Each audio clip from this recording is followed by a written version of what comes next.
आज की वीडियो में हम बात करेंगे एक ऐसे इकोनॉमिक पॉलिसी के बारे में जो शायद अमेरिका को स्ट्रांग बनाने के लिए बनाई गई थी, लेकिन उसका नुकसान खुद अमेरिका को ही ज्यादा हो रहा है। बात हो रही है डोनाल्ड ट्रंप के टैरिफ पॉलिसीज की।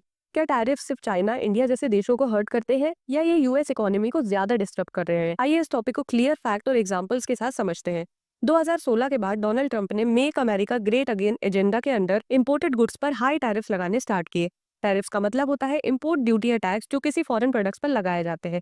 इसका मकसद होता है डोमेस्टिक इंडस्ट्री को प्रोटेक्ट करना, फॉरेन गुड्स का इंपोर्ट कम करना और गवर्नमेंट रेवेन्यू बढ़ाना। लेकिन जब ये ब्लैंकेट टैरिफ्स हर कंट्री पर लगते हैं, जैसे इंडिया, चाइना, कनाडा, पाकिस्तान, तो इसका इकोनॉमिक इम्पैक्ट ग्लोबल लेवल पर फील होता है। टैरिफ से इंपोर्टेड प्रोडक्ट्स महंगे हो जाते हैं, जिसे कहते हैं कॉस्ट पुश इन्फ्लेशन। एक प्रोडक्ट जो पहले $1000 का मिलता था, वो 50% टैरिफ के बाद $1500 का पड़ता है। कंज्यूमर पर बर्डन बढ़ता है, परचेसिंग पावर कम होती है और इन्फ्लेशन बढ़ने से फेडरल रिजर्व को इंटरेस्ट रेट भी बढ़ाने पड़ते हैं। एक रियल एग्जांपल, 2018 में वॉशिंग मशीन प्राइसेस 20% तक बढ़ गए थे जब ट्रंप ने स्टील और एल्यूमिनियम पर टैरिफ लगाए थे। अब यूएस की मेजर इंडस्ट्रीज जैसे ऑटोमोटिव और सेमीकंडक्टर, इनमें काफी हिस्सा इंपोर्टेड कंपोनेंट्स पर डिपेंडेंट है। फोर्ड, जीएम, टेस्ला सब मेक्सिको, चाइना और जर्मनी से पार्ट्स लेते हैं। टैरिफ से पार्ट्स महंगे होते हैं, प्रोडक्शन कॉस्ट बढ़ती है और सेल्स गिरती है।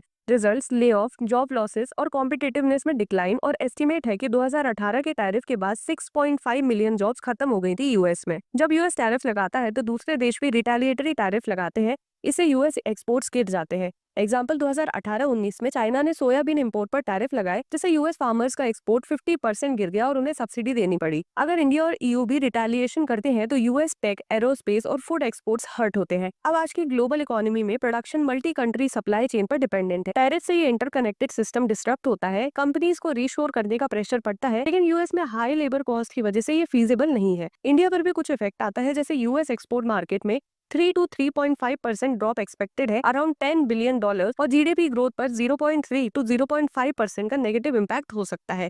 लेकिन इंडिया के पास एक स्ट्रॉन्ग पॉइंट है, एक्सपोर्ट डाइवर्सिफिकेशन।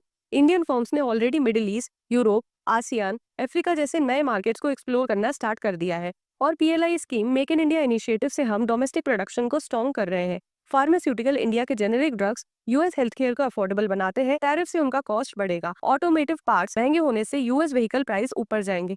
लेकिन इंडिया इन प्रोडक्ट्स को ऑल्टरनेट मार्केट्स में बेचकर अपने नुकसान को एब्जॉर्ब कर सकता है, क्योंकि यूएस इकोनॉमी जो कंजम्पशन बेस्ड है, उतनी फ्लेक्सिबिलिटी नहीं दिखा पाती। ऑल्सो आईएमएफ और वर्ल्ड बैंक जैसे इंस्टीट्यूशन वार्न कर रहे हैं, अगर ये ट्रेड टेंशन लंबे चले तो ग्लोबल जीडीपी 1 to 2% तक स्लो डाउन हो सकती है। इन्वेस्टर्स कॉन्फिडेंस गिर सकता है, ट्रेड फ्रेगमेंटेशन बढ़ती है और अमेरिका का इन्फ्लुएंस ग्लोबल ट्रेड में कम हो सकता है। तो आखिर में टैरिफ दोनों देशों को हर्ट करते हैं, लेकिन यूएस को ज्यादा इकोनॉमिक पेन होता है और इंडिया अपने डाइवर्सिफाइड प्रोडक्शन ड्रिवन मॉडल के जरिए ज्यादा रेजिलियंट साबित हो रहा है।